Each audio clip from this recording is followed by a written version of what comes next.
Correr ahí la grabación y vamos a pasarnos para acá entonces.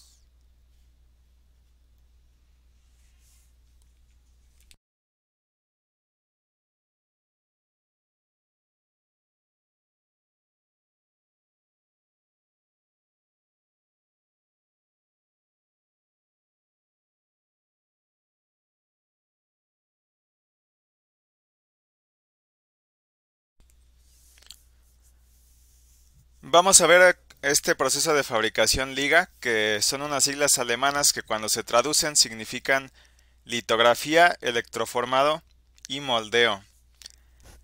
Entonces, este proceso a mí me va a permitir generar estructuras que tengan una relación de aspecto grande con materiales que no son silicio, que bueno, pueden ser metales, pueden ser plásticos o pueden ser materiales cerámicos. Entonces, parte de este proceso involucra lo que es el moldeo y la replicación. Entonces, vamos a ver cómo trabaja en la primera parte. La primera parte del proceso consiste en hacer litografía de rayos X. Ya habíamos visto por ahí en alguna clase anterior cómo trabajaba este proceso de litografía, pero ese proceso que habíamos visto nosotros estaba basado en rayos ultravioleta, a diferencia de este que está basado en rayos X. Aquí se va a utilizar una máquina que se llama sincrotrón, que no es otra cosa que un acelerador de partículas, que lo que va a hacer es acelerar electrones hasta que tengan una energía muy alta. Entonces, esta máquina lo que hace es que los hace cambiar de dirección periódicamente, y todo esto va a ser para poder atacar esta capa gruesa de fotorresistor, que bueno, este fotorresistor es sensible a los rayos X. Entonces, la idea aquí es poder generar estructuras, en un primer paso generar una estructura que tenga o atacar una capa gruesa de este material fotorresistente. Entonces, aquí lo que va a pasar es que esta capa que está aquí sobre este sustrato es una capa gruesa que va a ser expuesta a los rayos X. Pero bueno, la ventaja de este proceso LIGA es que se va a obtener una buena precisión. Para poder generar esta estructura en el paso siguiente, que vamos a llamar un paso 2, se va a tener una precisión que va a estar en el orden de los micrómetros. ¿Por qué? Bueno, porque los rayos X tienen una longitud de onda diferente de los rayos ultravioleta.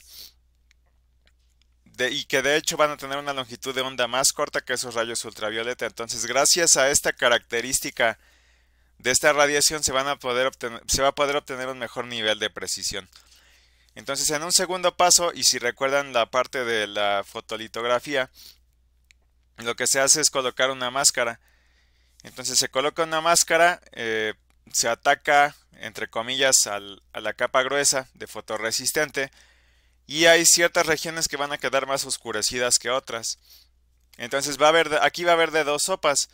En un caso puede ser que estas regiones oscurecidas sean más sensibles al ataque químico, o que se vuelvan protegidas al ataque químico, y que sea lo demás lo que el ataque químico se va a llevar o va a remover.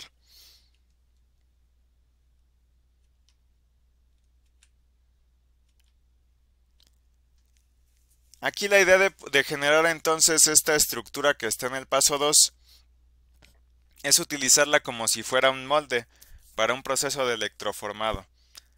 Aquí, bueno, aquí ya no me voy a meter a detalles con este proceso de electroformado, pero la idea es generar una capa metálica encima de esta estructura que quedó del fotorresistente, generar una capa metálica a través de una corriente eléctrica. Ustedes lo van a buscar más a detalle, nada más les estoy platicando aquí como que lo básico. Entonces, este metal que ven aquí en el paso 3 se deposita a través de este proceso de electroplating, que se llama electroplating. Y en un siguiente paso, que sería este paso número 4, la idea sería que se disolviera por completo lo que es el fotorresistente de rayos X y que me quede esta estructura metálica. Entonces, la estructura metálica no se va a ver atacada o disminuida por ese ataque químico. Esta estructura metálica puede ser el producto final, o también puede ser que dentro de este mismo proceso yo tome esta estructura metálica para que me sirva como molde. Entonces, si esta estructura metálica me sirve como molde, yo encima de esta estructura metálica lo que puedo hacer en un quinto paso, hipotético quinto paso, es vaciar un polímero sobre esta estructura. Y bueno, esta estructura metálica que tengo aquí en el paso 5 me va a servir como molde y la voy a poder utilizar muchas veces para replicar partes iguales utilizando esta misma pieza. Para poder generar una producción en masa que sea barata. Entonces el proceso puede acabar aquí en el paso número 4, puedo continuar por acá en un hipotético paso número 5, donde yo uso esta pieza metálica como molde para depositar un material que sea polímero.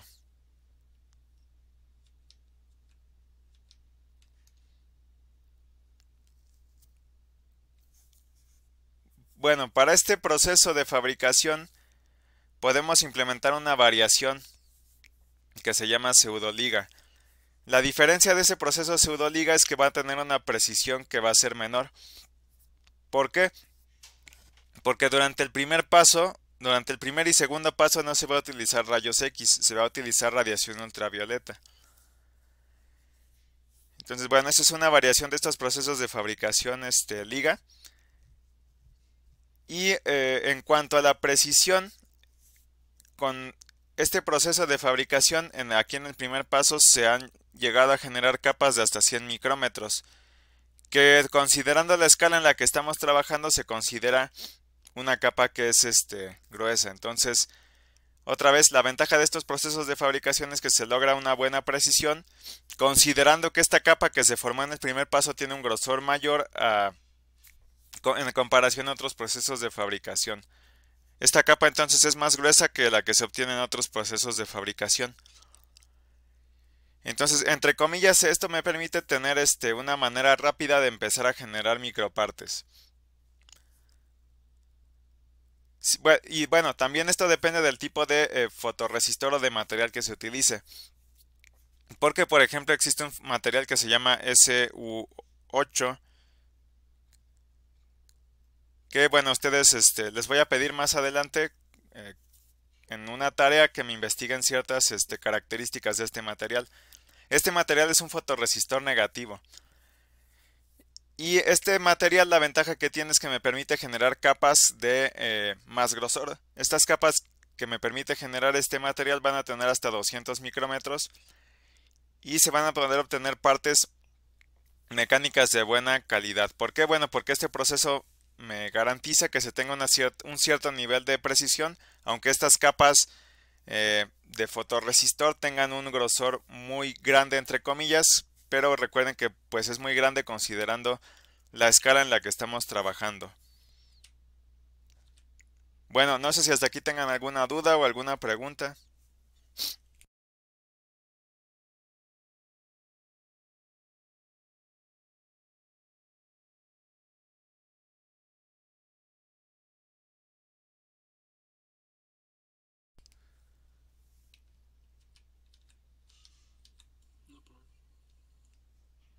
Ok.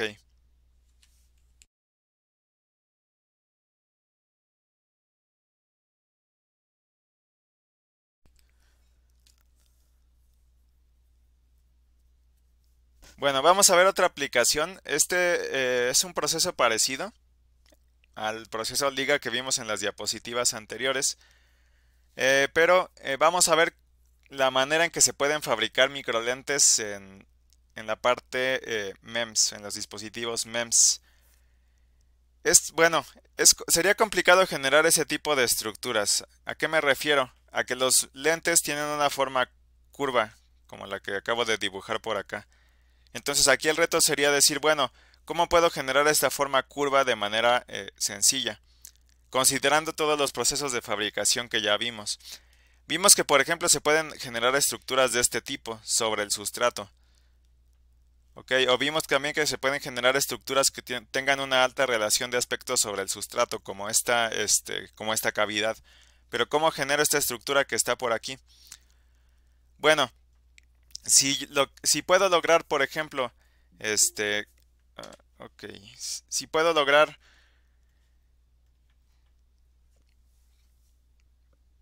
por ejemplo, colocar una serie de columnas sobre un sustrato y después aplicarle una determinada temperatura, claro que esa temperatura tenga unas ciertas características considerando el material, yo puedo lograr estas formas que están aquí.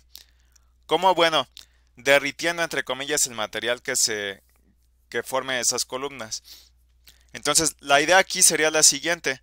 En un primer paso yo voy a generar mi capa, una capa gruesa como la que está aquí, depositada sobre el sustrato. Vamos a ponerle que este es el paso 1. En un segundo paso se va a usar una máscara y se va a aplicar un proceso de fotolitografía.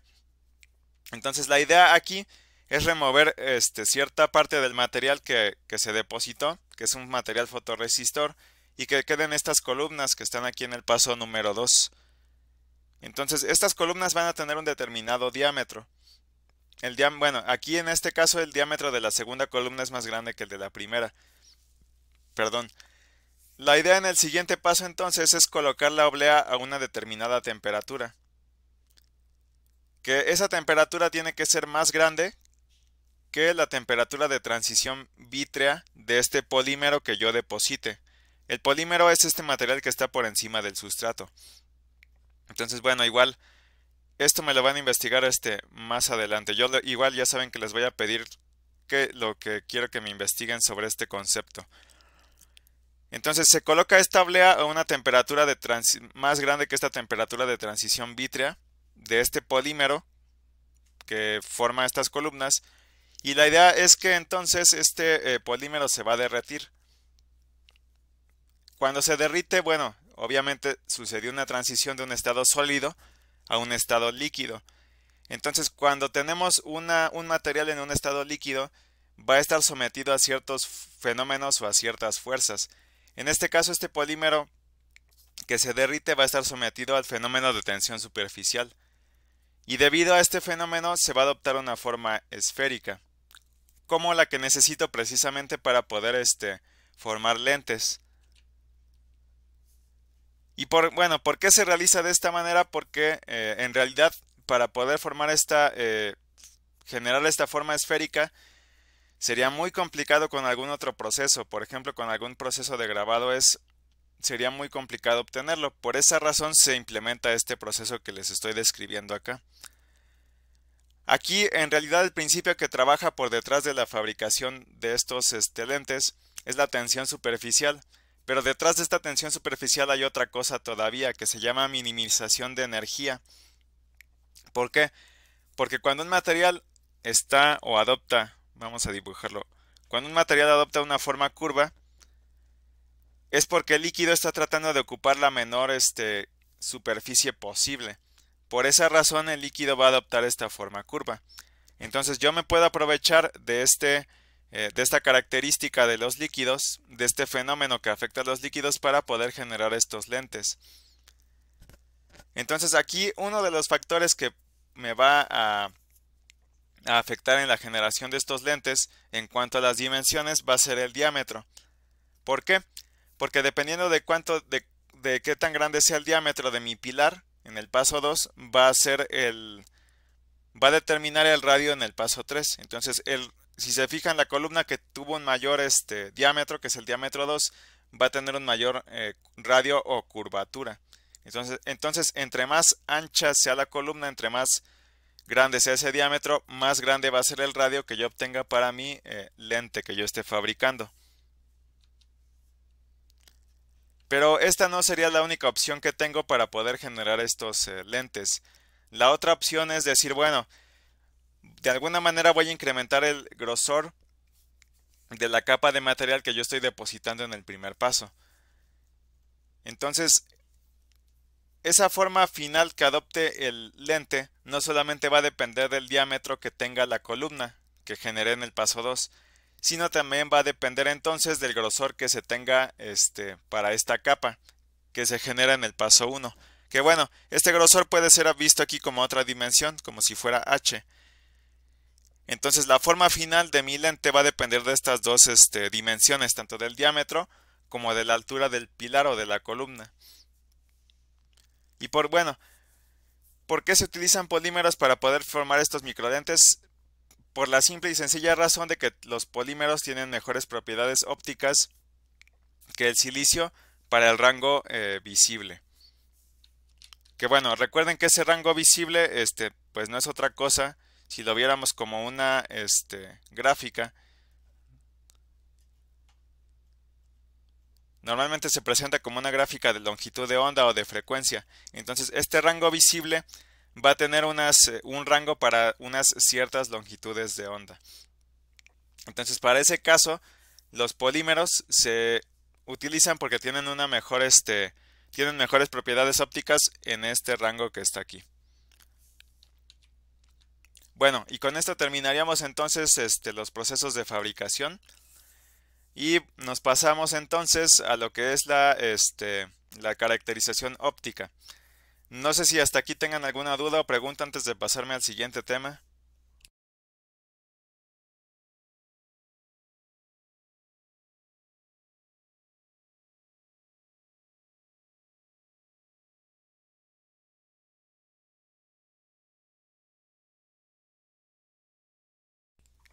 Ok, bueno, vamos a pasarnos para allá entonces. Vamos al siguiente tema.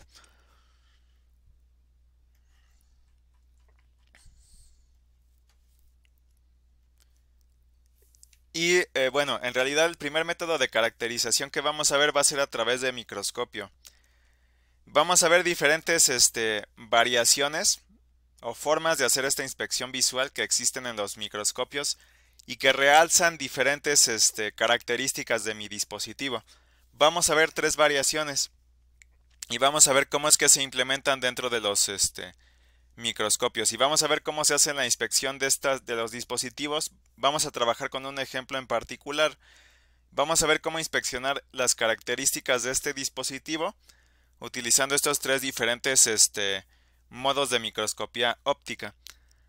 Y vamos a ver también que esta microscopía óptica se puede utilizar no solo para inspeccionar mi dispositivo, sino también para comprobar o checar las características geométricas de algunos de los elementos.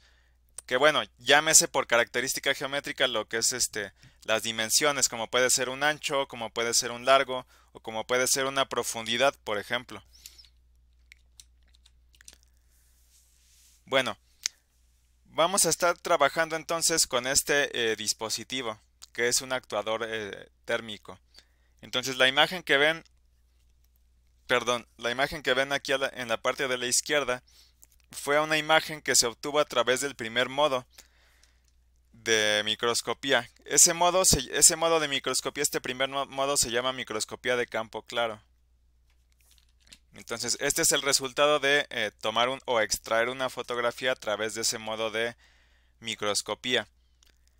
Entonces, aquí hay que considerar primero que yo estoy inspeccionando esta pieza o este elemento a través de un microscopio.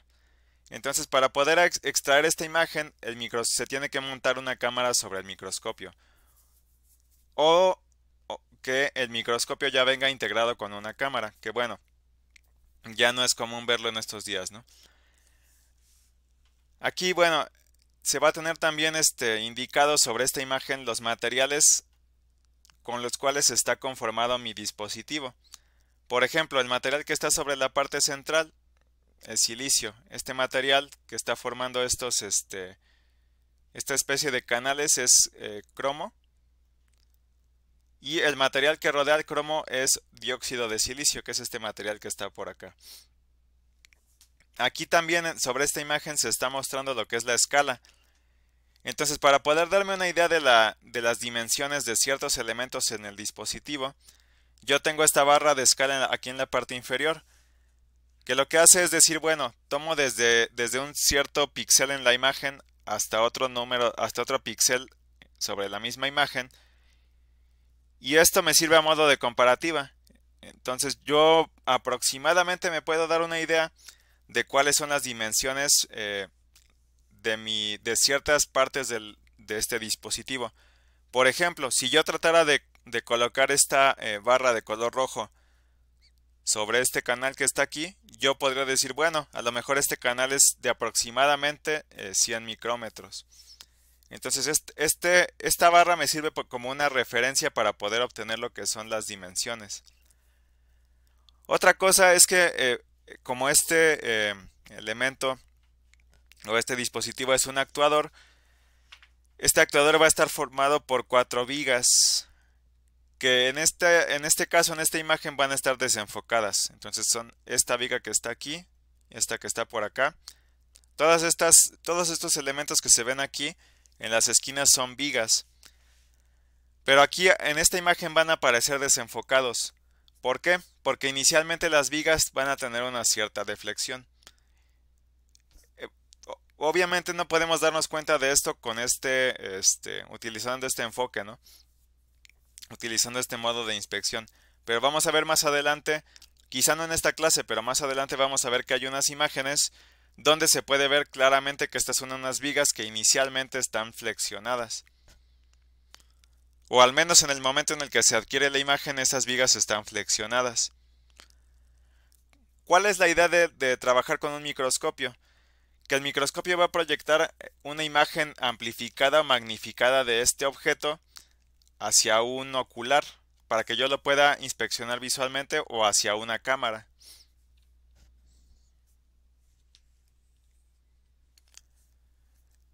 Esta proyección entonces se va a trabajar a través de varios lentes o se va a realizar a través de varios lentes. Los microscopios actuales tienen o cuentan con los dos primeros modos de trabajo, que uno, bueno, que es el que estamos trabajando aquí, sería el campo claro y otro sería el de campo oscuro. Los microscopios actuales ya cuentan con ambos modos de inspección. Entonces la idea aquí, por ejemplo, sería tomar esta imagen a través de una fotografía o tomar algún video y posteriormente lo que puedo hacer es a través de una serie de procesamiento de imágenes obtener las dimensiones de ciertos elementos en mi dispositivo que a mí me interesen.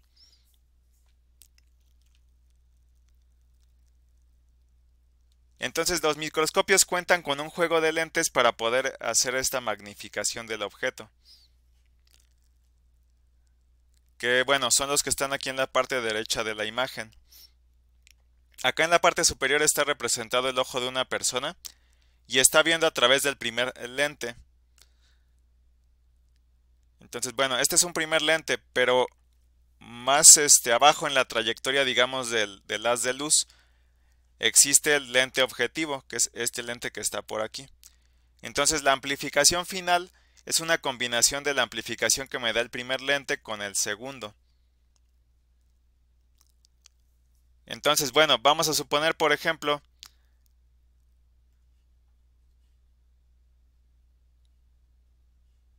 ¿cómo se haría esa magnificación? Entonces, si queremos obtener la magnificación total, lo que se hace es multiplicar o tomar la magnificación del primer lente y multiplicarla por la magnificación que se produce en el segundo lente.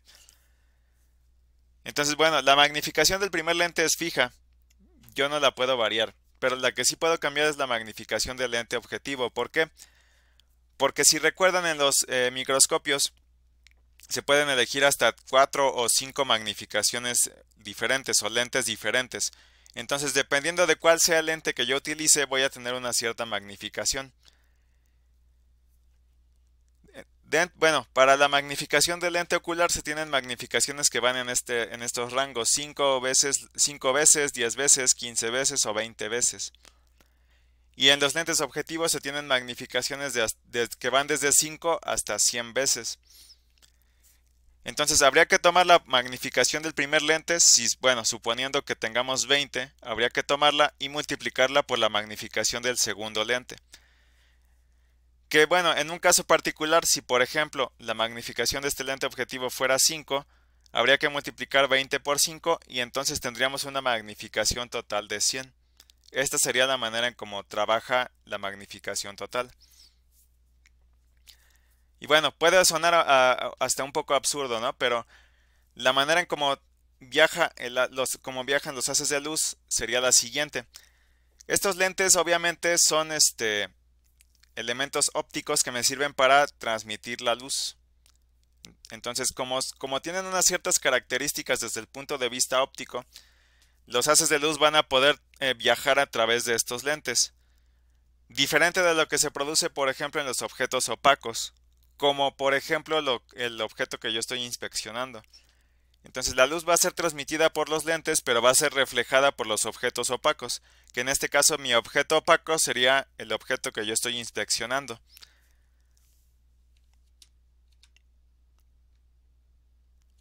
Bueno, no sé si hasta acá no sé si tengan alguna duda o alguna pregunta.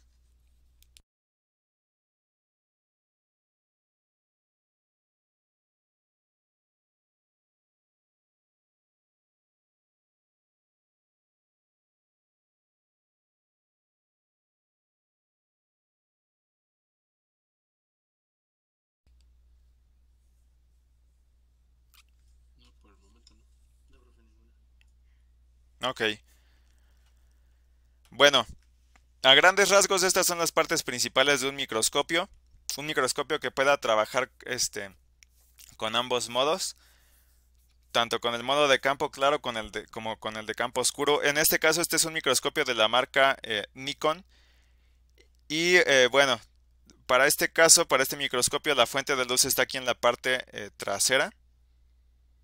Existe un elemento que se llama condensador, que bueno, aquí en la imagen, en la primera imagen no se puede ver, pero en este diagrama que está en la parte de la derecha sí se puede ver que es ese condensador, que bueno, no es otra cosa más que un elemento óptico que permite el paso de la luz. Tenemos un tercer elemento que es un deslizante del polarizador para aplicar otro modo, que es un tercer modo que vamos a ver también más adelante. Que bueno, es esta pieza que está aquí, vamos a señalarla con otro color. Es esta pieza que está aquí. Tenemos esta perilla que me sirve para cambiar entre el campo claro y el campo oscuro. Es lo que les comentaba hace rato, los microscopios pueden trabajar con ambos modos. Tenemos la pieza número 5 o la parte número 5, que es la plataforma donde se monta la muestra, que bueno, esta plataforma es una plataforma que tiene una parte, es una plataforma que tiene una parte fija y tiene una parte móvil. Entonces, bueno, esta parte móvil me sirve por si yo quiero deslizar, ir haciendo hacer un movimiento deslizante y mover la pieza con respecto a la parte fija del microscopio. Tenemos también los lentes objetivo, que son estos lentes que están acá en el número 6, que son esos lentes que yo les comentaba que yo puedo seleccionar una determinada magnificación. Entonces, si yo no estoy satisfecho con la magnificación con la que estoy trabajando, lo que hago simplemente es cambiar el lente que estoy utilizando para obtener una mayor o una menor magnificación. Bueno, tenemos también en el número 8 los oculares, que son esos lentes que yo les comentaba hace rato que pues no se pueden cambiar. Tenemos también sobre este microscopio una cámara CCD, que es esta pieza de color bueno, que acabo de encerrar acá con el número 9. Tenemos también la perilla de enfoque, que es el número 10, que esa perilla de enfoque pues me sirve o más adelante vamos a ver que me puede servir para determinar una cierta profundidad de un elemento de mi dispositivo. Entonces, bueno, ¿qué sería esta pieza número 10 que está aquí en la parte inferior? Y bueno, tenemos también acá en el número 11 un controlador que me sirve para realizar tareas adicionales a las que ya estuve explicando por acá que se pueden hacer con el resto de las piezas.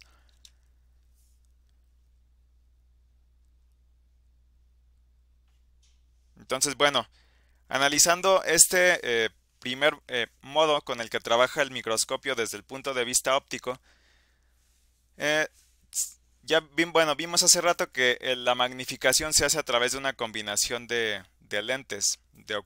Entonces, lo que va a pasar aquí es que la luz va a viajar desde la fuente de luz que está aquí en la parte de la derecha, va a pasar a través de este condensador y va a seguir esta trayectoria. Va a pasar a través de este lente objetivo y va a chocar acá con el espécimen. Entonces, este espécimen, como tiene un color opaco, va a generar un haz de luz en una trayectoria que va de regreso. Y bueno, va a seguir esta trayectoria que está por acá, ¿no? Igual no estoy diciendo como que tan preciso en la manera en como estoy dibujando la trayectoria de este haz de luz, pero esta es la manera en que trabaja. Entonces aquí esta es la manera en cómo trabaja este modo de imagen de campo brillante. Pudiera parecer muy obvio hasta cierto punto, pero la diferencia, por ejemplo, con otro modo de microscopía, es que aquí toda la luz que provenga de la fuente de luz es utilizada para poder generar la imagen. A diferencia de otro modo que vamos a ver más adelante, que es el modo de campo oscuro, en el que no se utiliza toda la luz que me genera la fuente de luz para poder generar una imagen. ¿Por qué me interesaría tener diferentes modos de microscopía? Bueno, la razón por la que me interesa tener diferentes modos de microscopía es que yo quiero resaltar o inspeccionar diferentes características en mi dispositivo. Entonces, en este modo de campo brillante, toda la luz que proviene de la fuente de luz se utiliza para poder generar una imagen de la superficie de mi dispositivo. Entonces vamos a contrastarlo con el campo oscuro. Lo que pasa en el campo oscuro es que después del condensador se puede colocar un objeto que me va a servir para bloquear la parte central de la iluminación, que es lo que checábamos hace rato sobre el microscopio cuando veíamos las partes. Había un dispositivo deslizante que me permite hacer este cambio entre el campo claro y el campo oscuro. Entonces, este campo oscuro no es otra cosa más que introducir un objeto sobre la trayectoria de los haces de luz para que bloquee la parte central de la iluminación. Entonces, el hecho de que yo haga este cambio, de introducir este objeto que está aquí y bloquear la parte central de la iluminación, me va a permitir mejorar la detección de ciertas características en mi dispositivo. Sobre todo de aquellos elementos en mi dispositivo que generan una dispersión de los haces de luz. Que bueno, hablando ya en cuanto a características geométricas, serían partes de mi dispositivo que tengan una mayor rugosidad. Entonces las partes de mi dispositivo que dispersen más la luz van a verse más resaltadas con este modo. Entonces este modo me sirve, por ejemplo, para detectar ciertas irregularidades en la superficie o defectos, como pueden ser este modo lo que va a permitir es que, por ejemplo, los ciertos bordes se realcen y que se pueda detectar también ciertas características de rugosidad o de defectos o de polvo. Bueno, más adelante vamos a ver ejemplos con estos diferentes modos que tengo de microscopía. Existe otro modo que es el modo de contraste de interferencia diferencial. Aquí, en comparación a los otros modos de microscopía que tengo, lo que va a ocurrir es que se van a introducir más elementos en la trayectoria de los haces de luz. Entonces aquí, para empezar, después del condensador, se introduce lo que es un polarizador. Y también, bueno, consideremos que hay un haz de luz que surge aquí y que sigue esta trayectoria, ¿no? Este haz de luz va a atravesar también este prisma, que es un prisma de Normarsky, que bueno, también yo les voy a indicar qué es lo que me van a investigar más adelante. Entonces, todos estos, y bueno, se agrega este prisma también, este prisma de Normarsky, y que bueno, este prisma lo que va a hacer es generar ciertas interferencias. Y bueno, vamos a tener también otro elemento óptico, que es este analizador que está aquí en la parte superior. Entonces, este modo de contraste de interferencia diferencial, DIC, me va a servir para resaltar ciertas características en mi dispositivo. Entonces, este modo en realidad, cuando lo veamos más adelante en una imagen, me permite generar una imagen 3D entre comillas. ¿Pero por qué?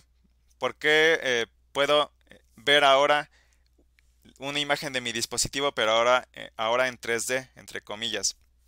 Bueno, porque el objetivo de este prisma de Normarsky, que está acá sobre la parte inferior, es que se empiecen a causar ciertas interferencias. Y que también se garantice que los haces de luz que estén causando estas interferencias tengan ciertas características desde el punto de vista de la polarización. Entonces, estas interferencias de estos haces de luz que van a estar chocando, entre comillas, va a permitirme detectar esas diferencias de altura que les comentaba hace un momento.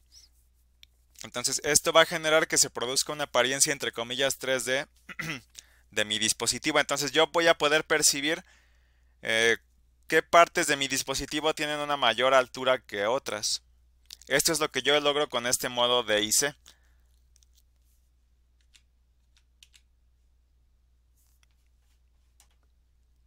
Entonces, bueno, vamos a hacer una comparativa de los tres modos de inspección que acabamos de ver. Entonces, el primer modo es el modo de campo claro, que es el que yo les mostraba desde la primera diapositiva. Que en este modo de campo claro se muestra lo que son los colores verdaderos de la imagen del dispositivo. Y esto, bueno, me va a ayudar a tener un panorama general de lo que son las dimensiones y nada más. No me va a ayudar a resaltar ninguna otra característica. A diferencia, por ejemplo, del modo de campo oscuro. Que este modo de campo oscuro yo les comentaba hace rato que resalta aquellas partes de mi dispositivo que van a dispersar la luz. Entonces yo también me voy a poder dar cuenta con este modo de campo oscuro qué partes de mi dispositivo tienen una mayor rugosidad que otras. Entonces, por ejemplo, este material que está sobre el centro, que si mal no recuerdo era silicio, tiene una mayor rugosidad comparado con los otros materiales. Comparado, por ejemplo, con este material que está aquí, que era dióxido de silicio, o con este material que está acá, que era cromo. Entonces, este material que está aquí sobre el centro es el que presenta la mayor rugosidad. Y estas son las características que yo voy a poder ver con el campo oscuro. Y teníamos el tercer modo, que es el que acabamos de ver en las diapositivas pasadas. Aquí lo que voy a poder apreciar son esas variaciones topográficas, entre comillas, del dispositivo. Que bueno, un mapa topográfico, pues ya por ejemplo, definiendo lo que es la topografía, me va a permitir detectar, digamos, las variaciones de altura que hay en una superficie. Por ejemplo, me va a permitir detectar esto, algún elemento que sobresalga en mi dispositivo. Entonces, a eso se refiere con las variaciones topográficas, a los cambios de altura que hay en el dispositivo.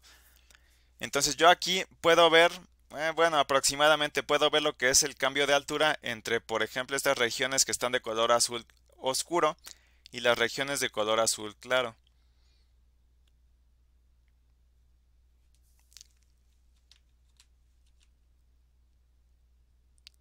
Bueno, y aquí en esta siguiente diapositiva tienen una comparativa son tres diagramas que me representan los tres modos de microscopía y los diferentes elementos que se utilizan. Entonces, aquí a manera de una conclusión, pues la primera diferencia entonces que tenemos es este elemento que se introduce aquí cuando quiero utilizar el campo oscuro.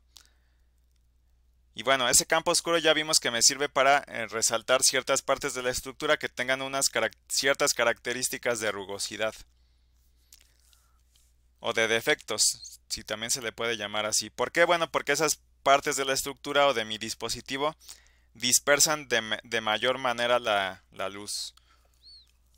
Y en el tercer modo, pues vemos que se agregan otros tres elementos, que son el polarizador, el prisma y el analizador, y que me sirve para causar un contraste, pero ahora va a ser un contraste desde el punto de vista de las alturas, para poder apreciar la topografía, entre comillas, de mi dispositivo. Bueno, no sé si hasta acá tengan alguna duda o alguna pregunta.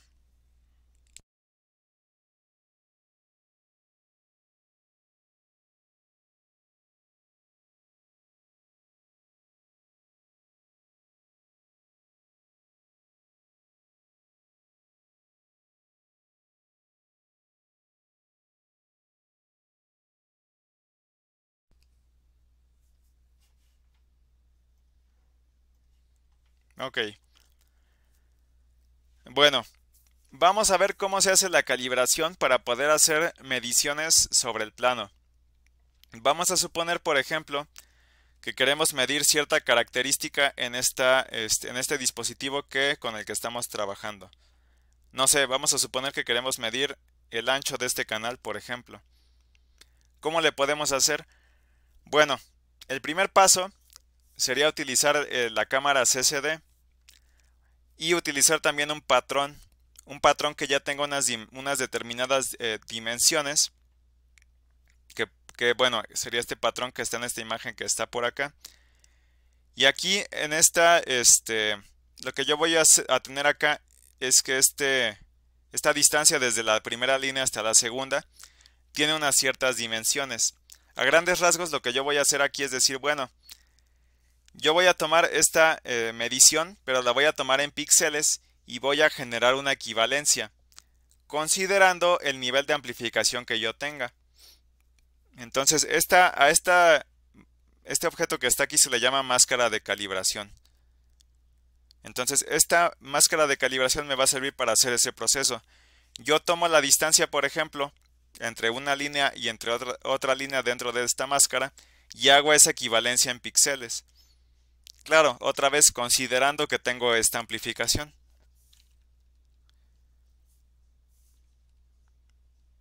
Entonces, al final esa equivalencia no es otra cosa más que obtener cuántos micrómetros voy a tener por cada píxel en mi imagen.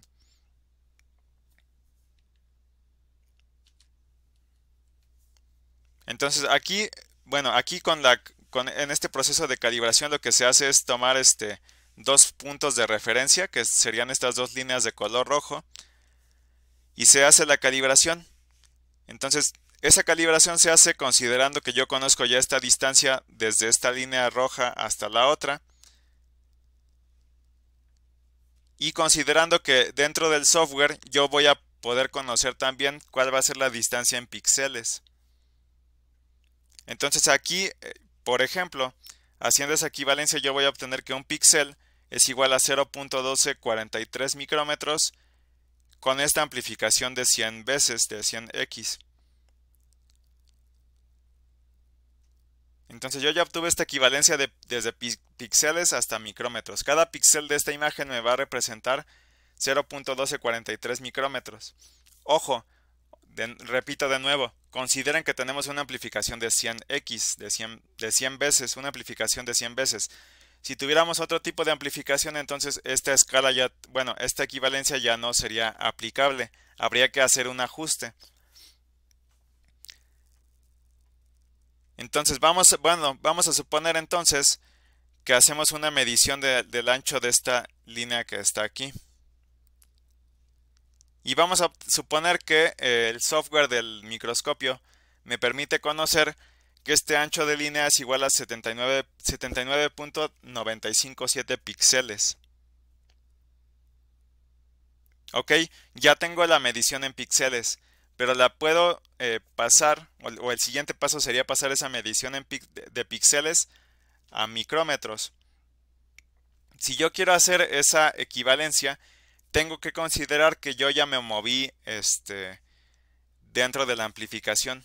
Ya no tengo la misma amplificación, entonces tengo que considerar el hecho de que tengo otra amplificación acá. Entonces, como aquí tengo una amplificación de 10x, si yo la comparo, por ejemplo, con esta amplificación de 100, el cambio fue de 10 veces. Entonces yo tengo que hacer un ajuste en mi equivalencia. Un píxel representaba 0.1243 micrómetros en esta escala. Pero yo tengo que ahora hacer el ajuste considerando que yo me moví a esta otra escala. Entonces, dentro de esta otra escala que sería 10x, la equivalencia ya no sería esta que está aquí, sería 1.243. en 10x. Entonces, ya que se hizo este ajuste en la escala, lo que se va a hacer es tomar la medición, que eran esos 79.9 píxeles, y multiplicarla por este factor de equivalencia. Y al final voy a obtener este resultado de 99.4 micrómetros. Que en realidad se parece mucho a lo que yo tenía en el diseño. En el diseño, este dispositivo, en esta línea de cromo, tenía una dimensión de 100 micrómetros. Entonces realmente la diferencia no es demasiada. Y bueno, si quisiéramos, pues podríamos también atacarlo desde un punto de vista de un porcentaje y decir, bueno, a ver, ¿cuál es la variación que tengo en el ancho de esta línea con respecto a lo que yo había diseñado, ¿no? Entonces, esta es la manera en cómo se puede hacer una medición sobre la parte del plano, sobre XY. Pero también resulta que se puede hacer una medición sobre Z para obtener una cierta profundidad en un elemento del dispositivo, o para obtener un cambio de altura, para saber cuál es ese cambio de altura desde una parte del dispositivo hacia otra parte dentro del mismo dispositivo.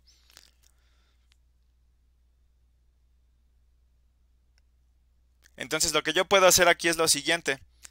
Voy a enfocar, por ejemplo, me interesa enfocar esta parte que está aquí.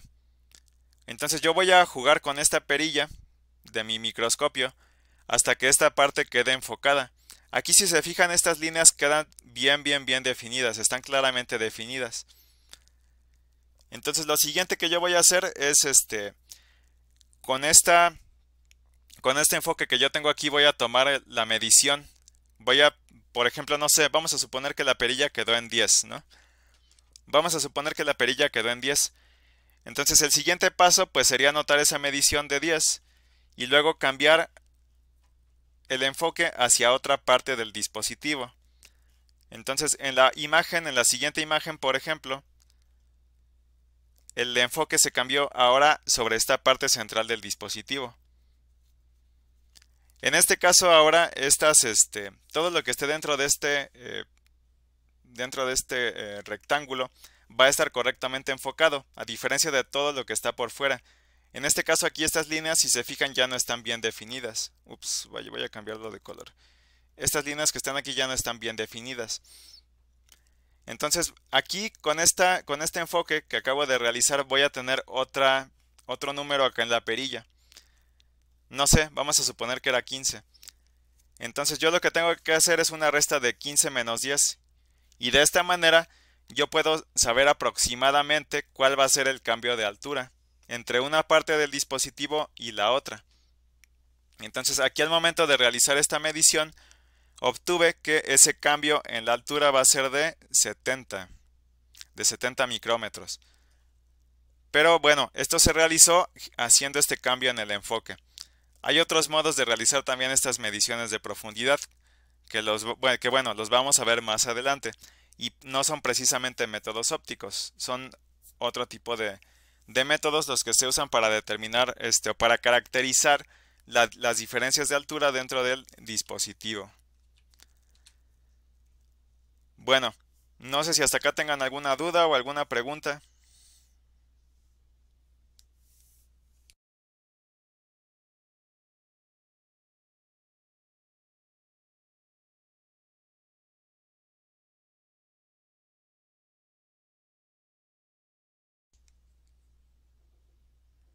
Ok, bueno, entonces, si no hay otra duda o pregunta, le vamos a dejar hasta acá por el día de hoy. Voy a detener acá la grabación entonces.